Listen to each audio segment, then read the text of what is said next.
Asibingelele abazalwane besahlangene egameni lenkosi uJesu. Sibingelele bonke abadala susela kobaba ukuya komama bethu, odade bethu bonke nensizwa nje nabancane. Siyababingelela ulutsha ke lonke lihlangene khona la. Sibingelela ke sikhona sila ePitoli thina, kodwa ke kumnandi ngoba sikhona ngomoya noba singekho. Khona ke izinto esithe sikhe sithukwabelana ngazo ezisiza impilo zethu sonke, kakhulu umuntu omutsha angazibamba esasusa nje impilo yakhe. Sithathe isihloko ke, isihloko esithi budget. Esihloko esithi budget siyathanda ukuhlupha kakhulu, abanye basicabangele ngendlela engekho kahle baze basikhiphe endleleni. Isihloko esithi budget sifuna ukuqhaqhwa kahle. Isihloko sithi budget ukuthi sitsho ukuthini. Mhlambi ke masiqale ngokuthi uze sikwazi usiqhaqha kahle, sikwazi ukusizakala, sisebenzise kahle masithi budget sitsho ukuthini. Kunemibuzo ke ngicabanga ukuthi iyalekelela uma singayiphendula emithandathu 6-6. Le mibuzo engu6 masiphendule yona siyosondela ekuyiphenduleni indaba kabudget, ukuthi ibudget le kanti masikhuluma ngayo sikhuluma ngani, ngoba lilimi leli ayisosizulu lesi, ayisosixhosa, sisingesi. Kodwa ke makhe sithathe le mibuzo ke engu6 sizama ukuqhaqha le ndaba kabudget. Mhlawumbe umbuzo wokuqala kufanele sizibuze wona malunga nebudget le ukuthi yini, what is it, yini. Uma sikhuluma lapho ke indlela emfutshane yokuchaza ubudget sube ngesilungu bechaza igama maliqhaqhwa lisimplifywa lisondezwa ekuthini sil-understand kuthiwa financial plan kuphela. Financial plan, lento ithi budget, financial plan qha kuphela. Umuntu akakwazi ukuqala indlela engena plan. Omunye le plan ke unayo kodwa akazazi ukuthi unayo. Uthi angina budget mina kanti ikhona mhlawumbe ngendlela thizeni ngenxa yokuthi akayiqondi nje ukuthi yini lento ithi budget. Budget, financial plan. Umbuzo wesibini, ngubani oyidingayo le financial plan, le budget ke ngubani oyidingayo? Who needs it? Le budget idingwa ngumuntu wonke, kodwa sicindezela kakhulu la kubatsha, ngoba laba batsha kufanele basuke nayo ebutsheni lento bangene nayo ebudaleni. That is why uthola ukuthi umuntu sena 60 manje akulula ukuthi lento ebudget ingene lula kuyi. Financial plan ayisangeni lula, una 60 una 70 ayisangeni lula. Laba basha basesikhathini esihle sokuyi-understand ibudget, sokuthi ibudget bayihloniphe, i-financial plan bazifundise ukuplana. Ukuthini masithi ukuplana? Ukuhlela izinto. Wonke umuntu uyathanda ukuhlela. Uma ungumuntu ohlelayo izinto zakho uchaza ukuthi uyayithanda ibudget, futhi ibudget uyayazi, kodwa mhlawumbe awazi ukuthi uyayazi ibudget. Ibudget kuchaza ukuthi ngoba la sithinta ihlangothi lezimali. Masithi who needs it, ubani oyidingayo, suka la kwi-youth nje bathi bengene ebudaleni bangene nayo lento yokuhlela izimali, uhlele izimali zakho. Mbuzo wesithathu, kutheni lento ibalekile lento kuthiwa ibudget? Lento ile financial plan lokuhlela izimali kubaleke ngani? Why kubalekile? Why is it needed? Idingeka ngani? Yabona ke lento kuthiwa ibudget okanye financial plan idingeka ngoba ilento kuthiwa i-guide, umkhomba ndlela. Iyakukhomba, iyakubonisa ukuthi uza kusuka la uyogcina lapha yana. Yileyo nto esiza ngayo ibudget. Idingeka ngenxa yaleyo nto ngoba iyi-plan edinga ekunika i-guidance, kanti ikwayiyo lento kuthiwa i-map.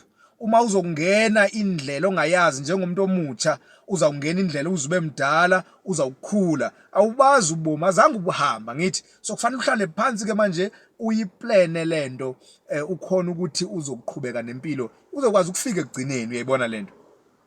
So masikhuluma ngayo sithi ngubani oyidingayo, le plan masithi i-map, i-guide.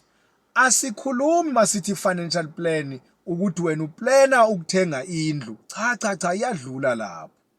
Mina ngiplana ukuthenga imoto, ngoba abantu abasha mayezawuhlala phansi uzawuplana ukuthi ngiyithenga nini indlu, ngiyithenga nini imoto. Bathanda kakhulu uqala ngemoto futhi engakabinayo nendlu noba ngahlala mhlambi emasakeni phansi kwebridge, as long as imoto ikhona ibeke lapha ulala lapha phansi kwesihlahla akanankinga. Kodwa ke asikhulumi ngemoto, asikhulumi futhi ngendlu, masikhuluma ngokuthi wena ikunika iguide yokuthi lento izinto okufuneka uzidinge lezi. Izinto lezi awuthi mawuplana uthi uplanela zona. Kukhona into engapha kwezinto lezi, izindlu, imoto nezinto esizithengayo. Kukhona into engapha ya lesiyibiza ngokuthi ngulombono, lento oyibizelweyo emhlabeni okufuneka uyenzile.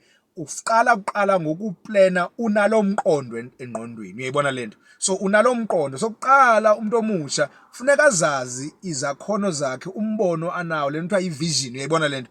Ivision yini? Ivision asiyondlu angithi. Ivision yakho asiyomoto, ivision ayisiyozinto lezi ozithengayo. Ivision yilento uNkulunkulu akulethele yona emhlabeni ukuthi usize abantu ngayo.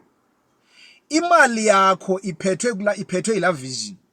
Make sithathe isibonelo mhlawumbe kule ndawo. Sithi umzalwane unesakhono anaso mhlawumbi umntwana umuntu omutsha kanjalo, mhlawumbe unesakhono sokuthi uyakwazi ukusebenza ngezandla.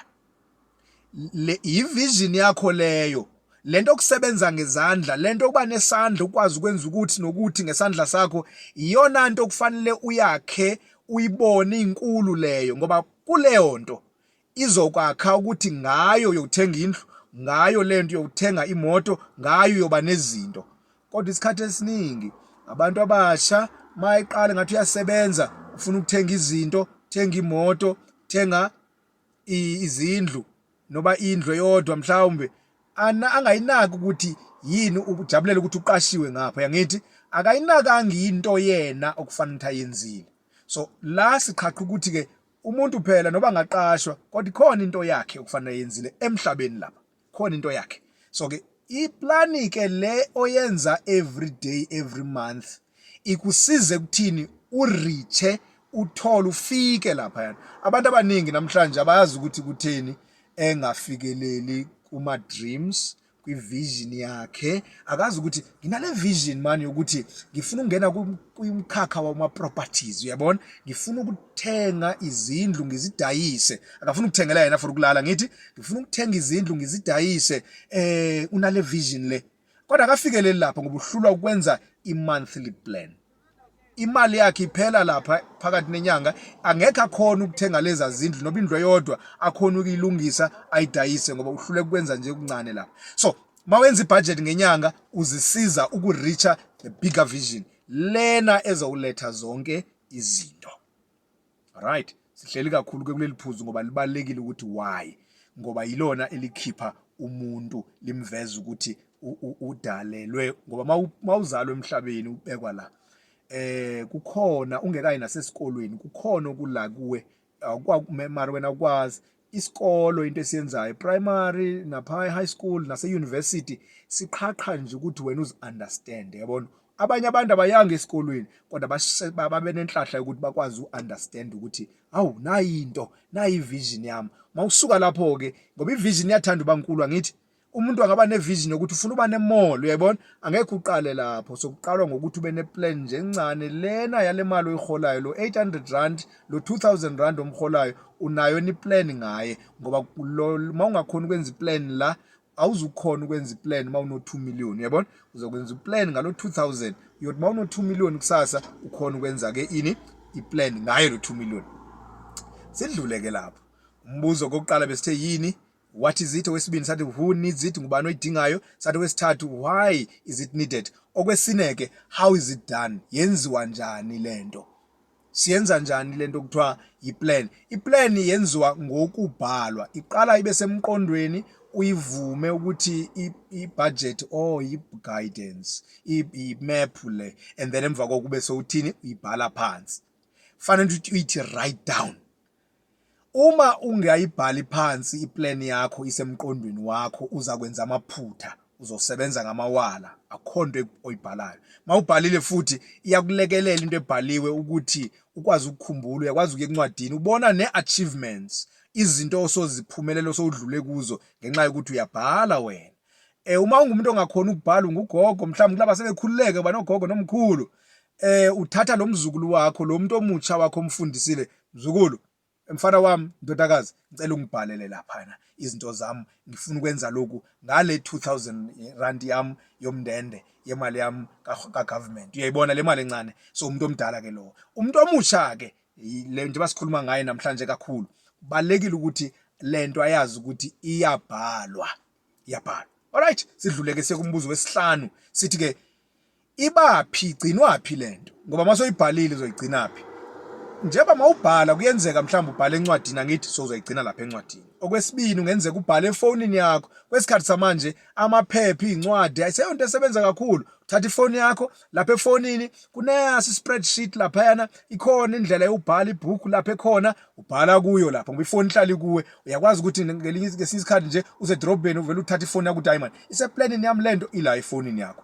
lezi foni esiziphethe njengoba kunalama app akhona lapha yana download i-app ezakusiza ngoba uma ingekho efonini yakho uyakwazi uyi-downloada lento ube nencwadi ekhona lapha efonini yakho njengoba sidownloada namabhayibhili angithi nencwadi uyakwazi uyi-downloada lapha ubhale kuyo uma ke ungena phone enjalo ubhale encwadini nje kanti okunye uyakwazi ukugcina nasekhompyutheni uyayibona kwenza into kuthiwa spreadsheets abantu abane computer uyakwazi ukwenza lapha ekhompyutheni yakho uyenze khona igcinwa lapho ke into ozokwazi basisibuko sakho uma niyobheka khona alright owesithandathu 6 wesithupha umbuzo idingeka nini lento uyidinga nini lento ngoba omunye uyakwazi ukuthi hayi akukhulunywa nami la usinqotho nje bekhuluma la hayi akakhulumi nami abanye bathi hayi ithi ngihambe ngiyophuza amanzi akakhulumi nami idingwa nini lento hayi akafika isikhathi mina ngisafunda ngiseke primary mina ngisese high school ngiyoyidinga mangise mangise tertiary lapha yana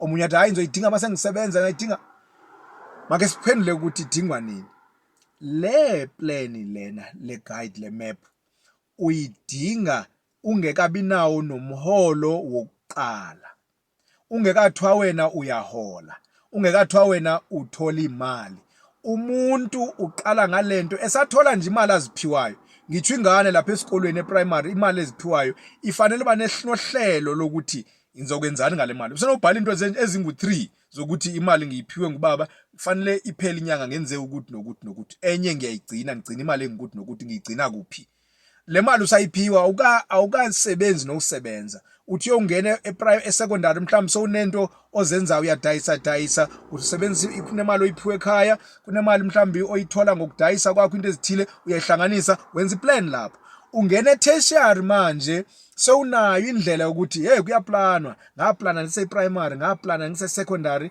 ngiyaplana manje ngila etertiary uplana ukwenzela ukuthi ungathi isencane lento engenzayo iplani iqala incane njalo uthi ungena ke emsebenzini mhlawumbe ke manje sokuqashwa noma mhlawumbe sokuqala ibusiness lakho soyijwayela indaba yokuthi kufanele ube neplan kufanele njengebusiness nalo neplan yalo nawe kufanele ube nendlela yebudget yokuthi uhlelo lwakho lokusebenzisa le mali luthini ngeke uyiqala indlela ungazi ukuthi uzoqala la uyogcina phi uzostart imoto uya kuphi so kufanele ube nohlelo nkosikazi mama bhuti siyaphikana osiyala kuthini so kuqala umuntu mayiqala indlela engqondweni yakhe une destination engqondweni yakhe unalandawa yakuyo yabona balekile le ndawo yakuyo then emva kokho ube soya start uyayibona lento i-start ke kustartwa ngani ngeplan ngaphandle kweplan uzoduka utshone ngapha i-friends mazithi ngena ngapha that is why ingane eziningi ithi ingane biqale kahle mhlambi ngomqondo we-destination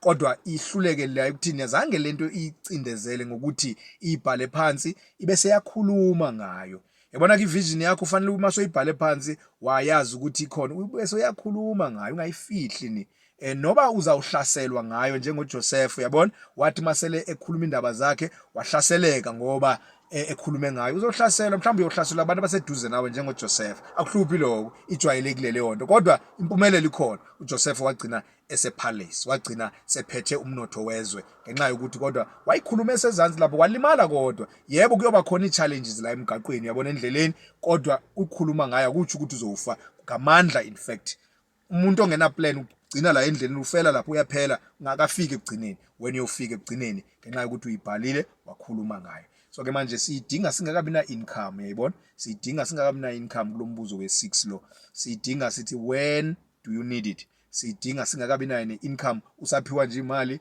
uyothuba ne-income sowujwayele ukwenza yini i-pen.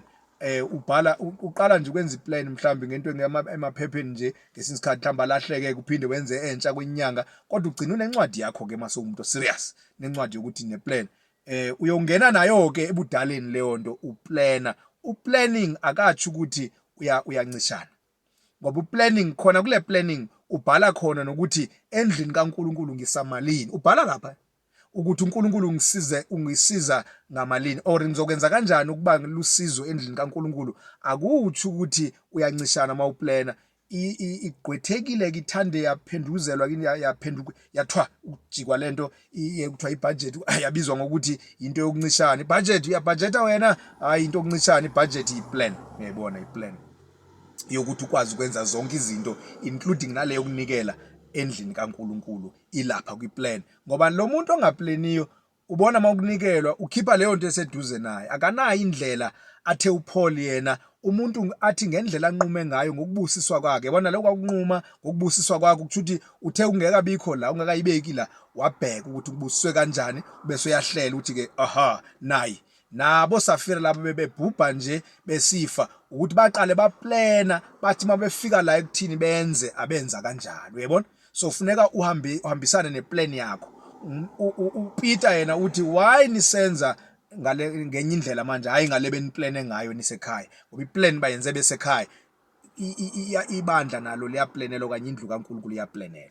Sidluleke singene mhlawumbe sithathe umbhalo okusilekelela ngale nkulumo engikhulume ngayo ngebudget nokuplana nokuthi ukuhlela izinto ngazimali. Sithatha incwadi ke ekwaLuka 14. Lo Luka 14 lo simthathe simhlanganise, sithathe nje uverse ka28 sigcine lapha ku30. Ithi ngifundeke, mhlambe ngifundela nalowo ongenayo lapha kuye. Ngizosebenzisa isingesi ke bobaba bami nomama laphana, ngoba ingane zethu laphana uma ukhuluma isiZulu ukhuluma kahle kodwa bakuzwa kamnandi ukhuluma nesingesi. Make sizame ke ngesingesi sipitilize siya ngakhona. Lo chapter 14 verse 28 uthi, suppose one of you desires to build a tower. Yabona? Won't you first sit down and count the cost to see if you have enough to finish it? It's a question. That's why ngiqale ngokuthi umbuzo lo. Masiphinde. Suppose one of you desires, ezinye indawo zithi wants, to build a tower. Won't you first sit down and count, ezinye indawo zithi estimate, the cost to see if you have enough to finish it, ezinye zithi to complete it. So, kumbuzo lo. And then guess it drove 29 ithi, for if you lay a foundation and you are not able to finish it, everyone who is seeing you will ridicule you, saying, this person began to build and was not able to finish. So, ukuze ulwe nale ridicule, ulwe nale ukuthi bese laughing stock, khona into kufuneka siyenzile. NguSathana ke lo wenza yonke lento. So sisempini masikhuluma nge-financial plan. Silwa lento lena ekuthiwa ku-verse 29. For if you lay a foundation and you are not able to finish it, awukwazi ukuyiqeda lento oyiqalile, ukhona okuhlekayo. Akuhlekwa ngabantu, noba singabona abantu behleka kodwa nguSathana lo hlekayo. Usihleka kuNkulunkulu. Ukuze singahlekwa nguSathana, verse 29 sikulempi yokuthi singahlekwa nguSathana. Aye kuNkulunkulu athi bheka umntwana wakho, bheka abantwana babantwana bakho, bheka ulutsha, abantwana ingane ezizalwa ngabantwana bakho banguvanzi nje, abanahlelo, abanandlela, abathandi, abananto, abanampumelelo. Uyabona? Asihleke uSathana. uSathana kusebenzisa abantu ukuhleka, yes, kodwa nguSathana losihlekayo. So uNkulunkulu lapha kuJesu kuverse 28 usinika indlela ukuthi singahlekwa, yabona. So uverse 28 ke uthi suppose one desires to build a tower. Won't you first sit down and count or estimate the cost to see if you have enough to finish it? Umbuzo lo ulutsha ufuneka luziphendule lona ke lo mbuzo lo ubaleke kakhulu. Kunezinto ke ngiziye ngaziphawula engifuna ukuthi ulutsha njengoba ngicabanga ukuthi bazithathile incwadi bayabhala. Kunezinto nje basengiqedile ngala 6 yemibuzo. Manje kwesi scripture kunezinto futhi ezingu6 engifuna bazibhale esizinotayo esizithola kulesi scripture khona lapha yana ezisilekelela la emhlabeni. Lesi scripture lesi siyesebenza kakhulu spiritual ekuthini umuntu mayekholwa uyayicabanga kahle lento azingenisa kuyo yokukholwa, uyabona, ukuze la uqaleni ifoundation yakhe ibe enhla akwazi ukuqeda ibanga lakhe lokukholwa. That is spiritual, that is indlela yokukholwa. Kusetshenziswe ke umfanekiso umuntu la ofuna ukubuilda itower, ofuna ukubuilda le indlu, uyayibona, ufuna ukubuilda indlu enkulu. So ke manje masibuyele kule mfanekiso ke sibuke, ngoba umfanekiso into eyenzeka phakathi kwethu kufaniswa ngayo ukubonisa umbuso lo wethu wakamoya. Ke sibuyele kulo mfanekiso ngoba sizama ukwakha manje indlela yokuphila sisekhona la emhlabeni. So umuntu mayefuna ukwakha la ndlu inkulu, makuthi indlu enkulu ke kuchazwa into bigger than yourself. A tower asiyonto ongayenza wedwa. A tower manje akukhulunywa ngento indlu yakho yolala wedwa ezazindlu bengikhuluma ngazo. Khulunywa ngetower la big, into engapha kwakho. That's why even i-vision, bengithe i-vision iba ngaphezulu kwakho, uzawudinga abantu, into elusizo ebantwini. So itower manje ayiseyonto yomuntu manje, sekufuneka abantu abaningi. Nazi into esizibambayo ku-1 eyokuqala, igama esilithintayo lapha leli lithi desire. Umuntu uba nesifiso. Yini oyifisayo empilweni? Lento bathi i-passion. So umuntu iplani lena ilekelela ukuthi la vision, la passion, la desires onazo ngempilo yakho emhlabeni zingafi. Le plan iza kulekelela ukuthi i-desires, if you desire to build a tower, so uba ngabe une desire, une passion, unesifiso sokwenza okukhulu okuzokuzala indlu yakho yokuhlala, imoto yakho, izinto ozithandayo, uyabona? Kodwa there's a bigger thing. Le into enkulu leya, la nto enkulu ke yilena manje uyayibona isiza abantu abaningi, seyifuna futhi nabantu abaningi, uyayibona? Ngoba le ndlu yakho wena uyithenga wedwa, le moto yakho uyithenga wedwa, le watch yakho uyithenga wedwa, nokudla ukuthenga wedwa. Kodwa a tower you need people. Yilebe sithi is a bigger thing. Umuntu ofunekayo, so le passion ke manje sibiza ukuthi i-desire ngu-1 lo, siyithola lapha kule ncwadi. Esibindi esiyitholayo build a tower. So ubuild lona umele umission. So ukuze umuntu agcine business lakhe ezimele, ila desire, la passion, i-passion yakhe kweliphi icala, uyabona? So iplan le budget ilekelela ukuthi ihlaziya i-passion yomuntu. Ihlaziya ukuthi la mission angene kuyo manje agcine sene practice, agcine sey practical, uyabona? Sezenza izinto, i-mission build. Ubuilda ini, hayi indlu yakho, hayi imoto yakho, hayi izinto zakho, ubuilda a tower, meaning ubuilda indlu enkulu edinga abantu bonke manje bakulekelele. Yabona ibusiness ngeke uyenze ukuthi mina ngidayisela mina, ngenzela kwamina. Ibusiness idinga abantu, angithi ibusiness udinga abantu abaningi manje. So lo business lizokuzala into eziningi. So desire kokuqala sithi passion, sithi 2 sithi build, sithi mission. Okwesithathu tower. Lo tower lona is a vision. Anyone on a desire yokubuilda a tower. So it desire is a wish, is a want, is something that you desire engaphakathi, kodwa is an idea iphambili lento. So le tower ikabikho but you desire it. So ngamanye amazwi le tower is a vision. So abantu bethu abatsha sifuna ihlaziyeke lento. Umuntu omtsha ngathi ngiyesikolweni ngifuna ukuqashwa kuphela, ngifuna ukuthini, yebo uzodlula ekuqashweni kulungile, ukuqashwa kuyahlaziya, kodwa yonke lento ngiyuvuselela ipassion yakho, into oyithanda kakhulu ugcina uyenzile. Ngiyuvuselela ukuthi wenze benemission, build it, qala ngale plan ke. Ihlaziya futhi nokuthi fanele ube nevision. I-vision ukuthi i-plan iyenza icace manje i-vision yomuntu omusha, uyabona? Icace i-vision yomuntu omusha, acacele umuntu omusha ukuthi kahle mina ngifuna ukuba nalento. Hayi imoto, hayi ngifuna ukushada, hayi ayo vision leyo. Lezo zinto uhlangana nazo ukwi-vision yakho enkulu. That's why kuthi tower indlu enkulu, uyayibona lento. Manje ke sidlwela lokho ukuthi abantu abasha bayeke ukulandelana nezinto, nemoto, nezindlu, izinto ezizawuphela. Balandelane nokuthi kahle mina uNkulunkulu yini passion yami? Yini mission engiyenzayo ke uku-achieve le passion? Ngoba funeka ngifikelele kule vision. Sithi lonto leyo la tower ngoba into engeke enzeki but abantu bayayakha izakwenzeka. And then ke okwesine ke siphawula igama elithi first sit down. Ithi ke ba ngubani othi efuna ukwakha indlu enkulu angaqali ukuqala ahlale phansi. So qala uhlale phansi. So manje ivision ikhona, imission ikhona, but awukuthwa sebenza ke manje. Une-passion injalo, une-mission injalo, unayo yonke le vision ikhona. Ke manje hlala phansi, sit down. Abantu abafuna ukuhlala phansi ke. Yini lo sit down? La sit down is the same as write down. Awuzukuhlala phela, mawuthiwa sit down, asithi hlala ulale, hlala ucize ucimela amehlo. Lo sit down, plan. Bhala phansi.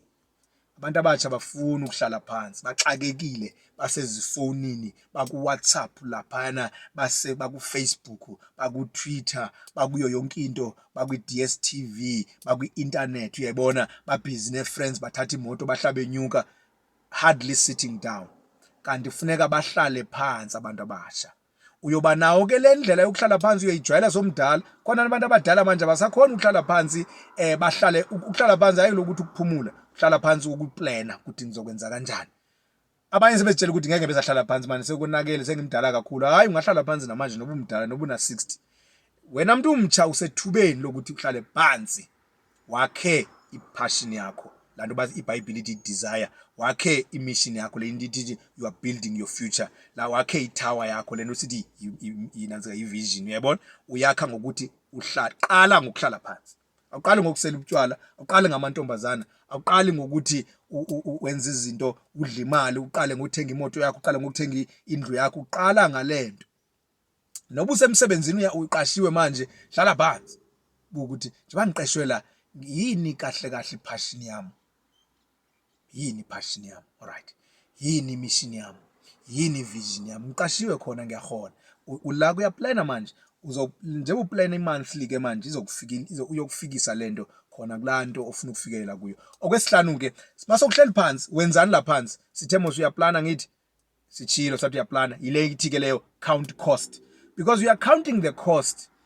That's why i-budget i-plan mawuhleli phansi you are counting the cost ukuthi okay imali ukuthi ngizokuthenga into ethile ngemali. Uqala kule monthly budget, le monthly plan iyokusiza to get to a bigger plan. Lena manje seyi business plan. Abanye abantu banama business manje awanayo ne plan, utshela ukuthi angina ne business but angina plan. Plan anginayo. Why? Because akana monthly plan. You can't have a big business plan kodwa unayo a small monthly plan. Personal finance. Awukwazi nje ukuplan uhlelo lwakho le 2000 ufuna ukuplana manje i2 million. Khohlwa awuzukhona. That is why nabantu abatsha namhlanje mabe ku sport abanye be lapha esithatheni lapha yana bengama celebrity abantu uthola umuntu ene 10 million kusasa uno 10 rand. 1 billion kusasa une 1 rand. Yini planning zangibekho. Wethuswe ile mali awudingi imali kuqala, udinga iplan kuqala. Imali mayingene ehlelweni, uhlelo olukhona. Emva kweba sowuthenga number 5 ke lo count the cost. That means uyathini ke manje uyaplana. And then ke yokugcina ke finish. Lanto kuthiwa ke succeed. Ukuze ulutsha lwethu luphumelele. Ulutsha lethu ezimalini luphumelele. Malikhumbule izinto uNkulunkulu azibekayo la. Ukuhlela indaba yokusebenzisa imali. Uyiqala lapha ku monthly iza ukuhlaziya lonto ipassion yakho, ihlaziye imission yakho, ihlaziye ivision yakho, ubese uyibhala phansi yonke lento. Qala ubese uyaplana ukuthi imali ukuthi ubheke ama cost, ukukhuluma iqiniso, wazi into nganye ukuthi costa malini. Bheka i-cost. uNkulunkulu lutshoyo lapha ku chapter 14 kaLuka, uyabona? Then uzoyi-reacha ke le goal, you gonna succeed, uyabona? Uzawufikelela kuma dreams akho ngoba une plan, uqale kancane. Ungathi angisebenzi, anginamali mina ngiyayiphiwa. Plana ngale mali oyiphiwayo, plana ngale mali encane ngoba uzoyiplana kanjani. Sometimes uNkulunkulu ulinde thina siqalise ukuplana, that's why engasinikeza izinto ngoba uzomnikeza nawe umzali. Bona la umzali uma umntwana umbonakala ukuthi ama-pocket ayavuza umnike imali kuze kuthungela ama-pocket. Mase ubona ukuthi ama-pocket athungiwe umzali akaze umnika i2 rand umntwana afake imali lapha. Umntwana afuneka athi yena athunga ama-pocket kwanye athi mama ama-pocket adabukile lapha yana umzali azokufaka imali. Ngeke umzali ayifake epocketini evuzayo. Umzali wethu uNkulunkulu ubhekile nani bantwana nazi ukuthi masiplana siya attract uNkulunkulu, sibiza uNkulunkulu akwazi ukusinceda. Abantu abangakholwa bayisebenzisile ke lento ngoba uNkulunkulu unomusa ukuthi nomuntu ongakholwa amnikeza anise imvula kokholwayo nokongakholwa. Uyayibona lento? Abantu abangakholwa bazisebenzisa ezi principles kodwa zezithu bazithatha lapha emhlabeni bona bezisebenzisela okwabo ukufa, kodwa la endlini kaThixo ngoba konke okusikwenzayo sikwenzela uNkulunkulu. Nani nizingane zabantwana bakaThixo niyiphathi yalendlu, nitsho kuthiwa senizinikele enkosini noma ningazinikeli, niyiphathi yabantwana balendlu. Kufuneka nikhule kule ndaba yohlelo, nikhule nayo ukuhlela imali yakho, ngicela ukuma lapho ke namhlanje. Kodwa ke ngingadlula nje ngokuthi abantu abatsha mabathi mabengene lapha ku-YouTube bakhumbule ukuthi owenu ukhona lapha ku-YouTube. Ubaba ke kini mhlawumbe, abanye bathi bhuti, abanye bathi sibari, njalo njalo. USinqotho ukhona lapha ku-YouTube. Yani lapha ku-YouTube, umuntu uma ene-app ka-YouTube athi Zilulamele Sinqotho uzawubona lapha. Uyothola namanye amaphuzu ke ezinye izihloko esizithintayo lapha. Siyivule manje ngo-October kule nyanga lena le channel ka-YouTube ukufundisa nokufikelela ebantwini bonke. Nani ke sebenzisana lo thuba mase kuphela nomhlangano umuntu angene efonini yakhe abheke namanye uyothi mayine chance azibukele. Uma une data or mhlawumbe kwindawo wire, that is Wi-Fi, uyakwazi ukuthi ungene ukwazi ukufunda nezinye izihloko. Njalo siyofaka izihloko njalo ngenyanga lapha, izihloko noba zimbili noba zintathu, uyothola into entsha, uhlale ungumuntu omutsha uyobheka lapha yana ukwazi ukubona ukuthi usizakala kanjani. Bangene abantu abasha ke kule app eka YouTube, bayengenayo ayidownload. Ngabe kudlalwa lapha efonini, uyabona, kudlalwa ku-YouTube, kubukela abantu baphesheya bedansa lapha, into engazusisiza ngalutho, uyabona. So kufanele manje sithathe izinto ezokusiza sikwazi uku-achieve i-goal zethu. Nangu ko-owenu ekhona lapha ku-YouTube, hambani niye laphayana niyokuyobheka ukuthi kuthwani lapha nangamanye amaphuzu. Nabantu abadala ke bangazibukelela babheke ukuthi khona abangakutholayo, ngoba asikhatharishi kuphela abantu abatsha lapha ku-YouTube, sifaka abantu abatsha nabantu abadala, abapensionayo nabasebenzayo. So ke abantu besifazane nabesilisa, so ke bangene nabo bayozitholela lapha ku-YouTube mawune chance. YouTube ngoba isikhathi sitsho sithi masingene ukuze siyokwazi ukulanda imiphefumulo khona lapha ku-YouTube, sikwazi ukuzanayo ekuphileni.